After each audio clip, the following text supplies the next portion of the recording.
अधिक भोजन करने वाला कभी प्रसन्न नहीं रह सकता। और बड़ी विचित्र ये जिह्वा है, ऊब गए भगवान। रोज इसे पवाओ, लेकिन रोज नए नए पदार्थ, पेट बढ़ता चला जा रहा है, मांस पेशियां बढ़ती चली जा रही, कब्ज बढ़ती चली जा रही है, और जिह्वा खाते खाते बूढ़ी होने जा रही, फिर भी और खाओ और खाओ, पता नहीं कब तक खाओ खाओ खाओ। पूरे अनंत जन्म व्यतीत होते जा रहे खाते। रोज रोज विचार, नए विचार, आज ऐसा हो तो आज ऐसा हो, आज इसका चिल्ला हो तो आज उसका, मतलब पूरा बैठे बैठे अष्टयाम सेवा का चिंतन नहीं होता। होता है कि आज कौन से कौन पदार्थ पाए जाए। ये रसेंद्री है। भोजन पर साधक ध्यान दे, नहीं तो आनंद का जो विषय, मन की प्रसन्नता है, वो आप नहीं धारण कर पाएंगे। बोले हित परमित भोजी, थोड़ा सरल, स्वाद रहित, स्वास्थ्य वर्धक सतोगुणी भोजन पाया जाए, पर है बहुत कठिन। 2-3 दिन अगर ऐसा उबला पाए तो चौथे दिन वो समोसे में ही ब्रजवासी के जाएगा। वो देखो अब जो कुछ हो 2-4 ले आओ, और फिर वो अरे सब ऐसे ही चलता है। वो मन पूरा उस समय उपदेश दे करके हमें फंसा लेता है। इसलिए साधक अगर मन को सदैव प्रसन्न रखना चाहता है तो भगवत समर्पित मन होने के लिए भोजन में सुधार करे, अच्छा भोजन पाना त्याग दे। अच्छा का तात्पर्य है स्वाद युक्त, चटपटा, ये सब ऐसे सात्विक भोजन पाओ। पूज्य भाई जी से हनुमान प्रसाद पोद्दार जी महाराज साधकों की नियमावली में बनाए थे कि 1 दाल और 1 सब्जी और रोटी और चावल। अगर कढ़ी बनेगी तो दाल हटेगी या सब्जी हटेगी, 2 से अधिक नहीं है, रोटी और चावल, और एक उसकी नियमित संख्या हो जाए। 4 रोटी, अगर चावल है तो इतना, कढ़ी दाल एक बार रखवा लिया, एक बार रख लिया, और प्रणाम करके भगवद अर्पित करके उसे, बस ये नियम बहुत काल तक चलना चाहिए। अगर हम 4 रोटी पाते हैं तो 4 ही पाते हैं बहुत दिन तक। अब यहां तो देखे कि कै बच रहे हैं, बोले 2 गुलाब जामुन 2 लड्डू बच रहे, बोले रुको थोड़ा टहल लेते हैं, फिर टहल के बैठ के फिर उनको तो मन प्रसादा स्थिति को प्राप्त नहीं हो पाएंगे। थोड़ा सावधान रखिए, अपनी जिह्वा को, अपने भोजन पाने के नियम को एक सीमित रखिए। बोले हित परमित भोजी, मना प्रसादा सौमत्यम के लिए हमें चाहिए कि थोड़ा भोजन बहुत बहुत लाभदायक है। थोड़ा भोजन पक्का समझना, बहुत आनंद का अनुभव होता है। कभी कभी बहुत गुस्सा आती है इस जिह्वा पे कि पूरा जीवन बर्बाद कर देती है, कभी भजन चैन से नहीं करने देती। देखो थोड़ा भोजन पाओ, जितने से आपको भोजन का ध्यान न रहे। 2 बातों में भोजन का ध्यान, अधिक पा लिया तो पेट का ध्यान रहता है कि बहुत, अब वो कैसे पचावे, ऐसे ऐसे सब उपाय करता रहता है।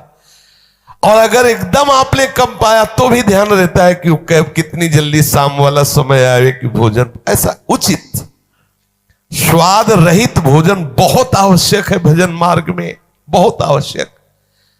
ये अधिक मीठा, चटपटा, खट्टा, ये वो सब कामोत्तेजना पैदा करता है, कब्ज बनाता है, मन को चंचल करता है, कई तरह के भयानक ऐसे दोष जो हमारी साधना में हानिकारक है। पक्का समझ लीजिए, ये अनुभूत बात कहते हैं। भोजन जितना सरस होगा भजन उतने चौपट होगा, पक्का समझ लो। सात्विक और सरल भोजन, हमने गुरुजनों को देखा है, जीवन हो गया 2 रोटी से तीसरी नहीं पाई। 10 वर्ष उनकी सेवा में रह के देखा, 2 रोटी से कभी तीसरी नहीं पाई। जीवन हो गया गुरुदेव को, जीवन हो अपने हाथ से बनाना, और कभी हमने तीसरी रोटी पाते महाराज जी को नहीं देखा। 2 रोटी सब्जी बनाया, भोग लगाया श्री जी को, और अगर तीसरी बनी है तो प्रसाद में बटेगी। आपको केवल 2 ही पाते देखा है। शाम के थोड़ा दूध ले लिया, बहुत सूक्ष्म। तो आप देखा है रात रात भर बैठे रो रहे हैं श्री जी के, कोई पद चल रहा है या तो नाम में डूबे हुए, जब देखते तो हृदय जलता, कैसी रसमय स्थिति, हाय मेरा जीवन व्यर्थ जा रहा है, हम कब इस भाव को प्राप्त होंगे। ये भोजन बहुत घातक वस्तु है, बहुत घातक वस्तु है। साधक इस बात पर ध्यान दे, ये भोजन हमें मारे डाल रहा है। हमारा जीवन भगवत प्राप्ति के लिए है, और ये आज पा लिया, वो पा लिया, ये गुलाब जामुन, ये लड्डू, ये वो, बस बुद्धि में विचलता, भगवत चिंतन रहित और नाना प्रकार की वासनात्मक खेल की कामनाएं, कल्पनाएं, ये भोजन के कारण। बहुत आवश्यक है भोजन सुधारना। भोजन नींव है परमार्थ की। जैसा खाओ अन्न वैसा बने मन। तो मन प्रसाद कैसे प्राप्त होगे, क्योंकि आपका भोजन ठीक नहीं है। बहुत सावधान, एक नियमावली भोजन की बना लो। प्रार्थना है, कितना भरोगे, ये पता नहीं कौन से ऐसे पदार्थों से बना हुआ कि इसको कभी तृप्ति ही नहीं होती।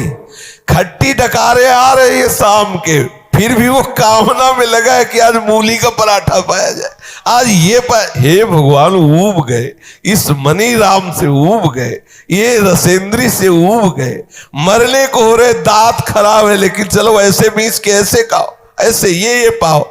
बचो, इस चाल से बचो। भोजन को साधक एक नियमावली बना लो आप, कि मुझे अगर चावल मिलेगा तो महाप्रसाद मिलेगा तो इतना, सब्जी मिलेगी तो इतनी, दाल इतनी, रोटी इतनी, बस एक बार लेना सीखो। ये बार बार परोसना, बार बार रसोई में, ये उनके लिए जो खूब मेहनत करते हैं, गृहस्थी में है। चलो, जैसा विरक्त साधक को या भगवत प्राप्ति के साधक को एक बार थाल में रखवा लेना चाहिए, 4 रोटी 5 रोटी सब्जी दाल। इसके बाद राधे श्याम, आप अपना कार्य देखें, हमारा पर्याप्त हो गया, हम धीरे धीरे भगवत स्मरण करते हुए पालेंगे।